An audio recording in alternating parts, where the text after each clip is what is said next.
안녕하세요. 변방 목사의 아침 묵상 2021년 4월 4일 부활절 아침입니다. 오늘은 창세기 9장 18절로 29절 말씀을 통해서 죄의 무서움 이런 제목으로 함께 말씀 묵상의 은혜를 나누겠습니다. 예수님 부활을 축하하는 날입니다.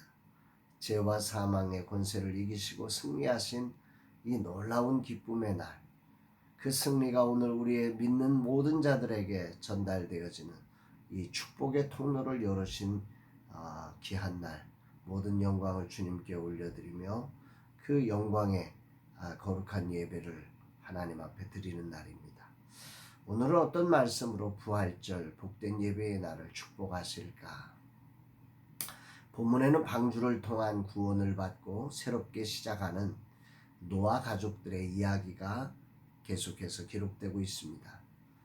그런데 노아 가족이 그 방주에서 구원을 받고 나와서 이제 새로운 시작의 첫 번째 결과를 보여주는 장면인데 너무 아쉬운 장면입니다.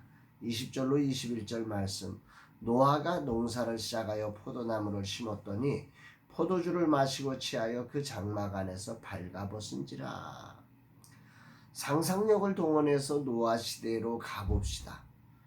세상에 홍수가 나가지고서는 이제 난리가 난 거죠. 그러고 홍수가 그치고 비가 이제 날이 개어서 방주를 열고 나왔습니다.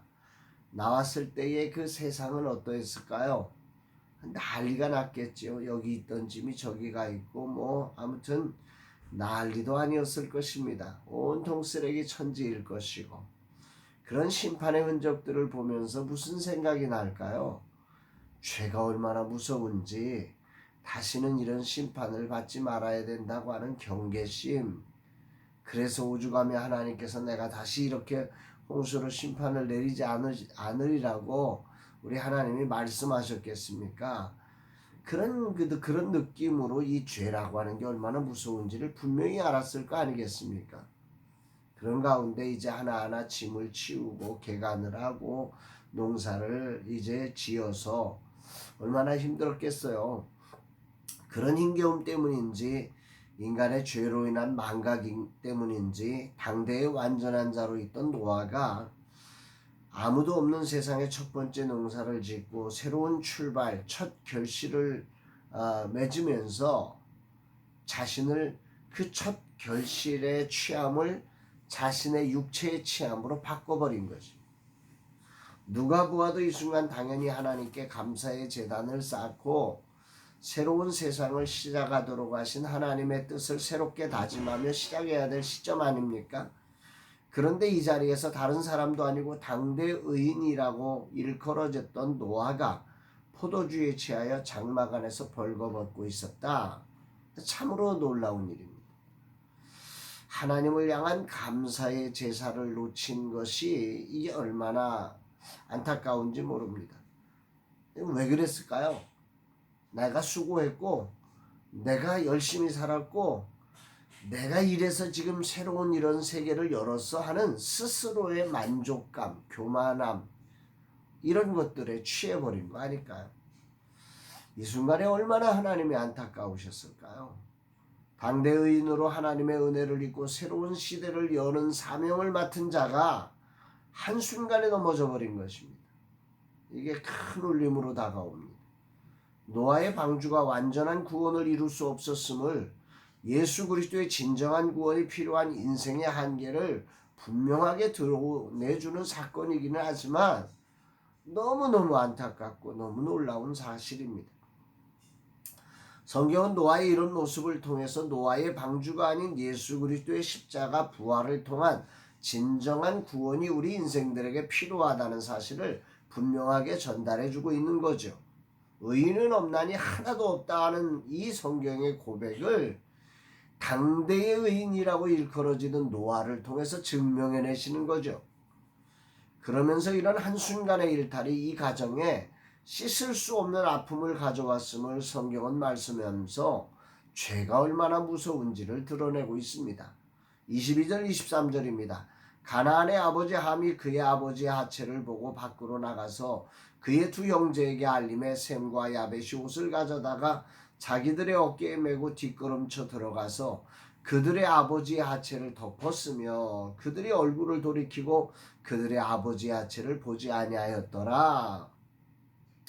노아의 작아 보이는 이 실수는 그 아들 함의 실수로 연결되어 버립니다. 함은 아버지의 일탈을 통한 부끄러운 장면을 밖으로 나가서 알렸다 이렇게 표현하죠. 여기 알린다라고 하는 표현이 나가드라고 하는 히브리어 단어인데 이게 폭로한다. 뭔가 이것을 이게 기뻐한다라고 하는 표현은 좀 그렇지만 이게 약간의 비웃음 같은 것을 가지고 이렇게 알려버리는 거죠. 아버지의 실수를 비웃음의 재료로 만들어버린 것입니다. 그때 셈과 야벳이 이 함으로부터 이 소리를 듣자 아버지의 벌거벗은 모습을 뒤로 들어가서 아버지의 부끄러움을 보지 않으려고 그 옷을 가지고 들어가서 겉옷으로 그 아버지의 부끄러움을 덮어주는, 그래서 이 사건이 일단락됩니다. 그렇게 넘어갈 수 있었던 이 사건은 다시 노아에게 들려지게 됩니다. 24절 노아가 술이 깨어 그의 작은 아들이 자기에게 행한 일을 알고, 인생을 살면서 느끼는 것은 그 어느 것도 숨겨지지 않는다는 거죠. 언젠가 다 드러난다는 거죠. 속담에 나오는 것처럼 낱말은 새가 듣고 반말은 쥐가 듣습니다.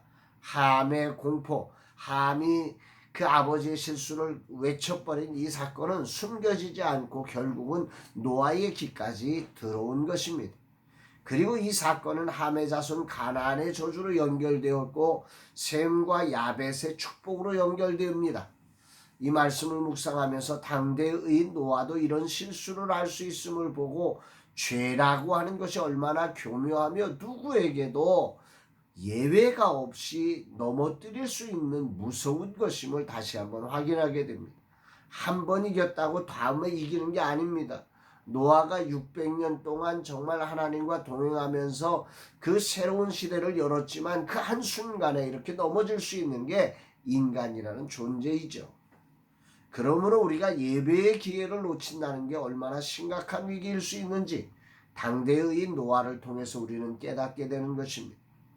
아울러 노아의 죄로 인한 실수가 한 자손에게 저주의 기회가 되었고 두 자손에게는 축복의 기회가 되었다는 사실을 보게 됩니다. 그러므로 내게 주어진 삶의 자리에서 다른 사람의 실수를 폭로하는 삶이 아니라 덮어주는 삶으로 살아가기를 결단해야 할 것입니다. 오늘 주님은 내게 무엇을 말씀하시는 것일까? 거룩한 부활주일 주님의 사망 권세를 깨뜨리고 부활 승리하신 날 온전한 예배의 자리를 놓치지 말라는 것과 오늘이란 삶의 자리가 어떤 것을 보여주든 그 기회를 복을 유통시키는, 복을 흐르게 하는 자리로 삼고 이게 죄가 흐르게 하는 자리로 삼지 말라고 하는 것입니다. 순간순간 주님을 붙들지 않으면 노아 같은 사람도 이렇게 한순간 넘어지는 것이 인간의 한계임을 분명히 알면서 오늘도 믿음의 주요 온전하게 하시는 예수 그리스도 오직 예수님을 붙들고 오늘도 부활의 주님 그 영광을 찬송하며 정말로 그 주인에게 복종된 삶, 순종된 삶, 예배의 삶으로 나아가는 하루가 되기를 소망합니다. 주님, 이 하루 온전한 예배자로 부활 승리케 하신 주님께 영광 돌리게 하옵소서. 아울러 오늘 주어진 모든 삶의 자리를 폭로하는 자리가 아니라 덮어주는 자리로 살게 하시며 어찌하든지 나 같은 죄인을 위해 십자가를 지시고 승리하신 주님의 승리를 믿고 복의 통로가 되게 하여 주옵소서. 이런 고백을 하게 됩니다. 사랑하는 여러분, 부활주일 그저 단순한 예배의 자리 한번 이렇게 살짝 넘어가면 어떨까? 그 한 번의 예배가 당대의인 노아도 넘어뜨리는 엄청난 문제였음을 우리는 기억하며 예배의 소중함을 기억하고 감사를 하나님을 예배하는 이 복된 날 되실 뿐만 아니라 오늘 우리의 삶이라고 하는 자리가 노아의 실수처럼 죄의 실수들이 보여지는 세상 아니겠습니까? 그런 때 복을 유통시키는 사람으로 그 죄악을 덮어주는 삶, 함과 야벳의 삶을 살아가는 우리 모두가 되기를 주의 이름으로 축복합니다. 사랑합니다, 여러분.